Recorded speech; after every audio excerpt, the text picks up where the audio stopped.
की अशी कल्पना करा की बाळासाहेब ठाकरे पक्षाचे प्रमुख आहेत आणि दुसरं कोणाचं प्रबोधनकारांचं स्मारक आहे. सरकार जर नाही म्हणाय असतं तर बाळासाहेबांनी ते सरकार फाडून दाखवलं असतं. त्यांनी परवा केली नसती.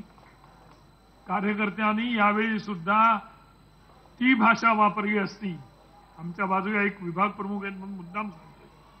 ती भाषा जर आपण वापरली असती तर आतापर्यंत स्मारक शिवाजी पार्कमध्ये होऊन गेलं असतं याची मला खात्री आहे. बाळासाहेबांची शिकवण अशी होती की आदेशाची वाट बघत बसू नका. अशा तऱ्हेने एक आपला नेता जातो जो साऱ्या देशाला वंदनीय मानतो आपण आणि त्याचं एक चिमूटभर स्मारक आपण करू शकत नाही. मला असं वाटतं की बाळासाहेबांची लेकरं म्हणून घ्यायला मी नालायक आहे असं मला सतत वाटत आहे. बाळासाहेबांनी कधीच आदेशाची आदेश देतो मग तुम्ही करा असं त्यांनी आदेश दिले तेव्हा ते पाळले गेले, परंतु त्यांनी आदेश दिल्यानंतर काम करा असं सांगितलं नव्हतं.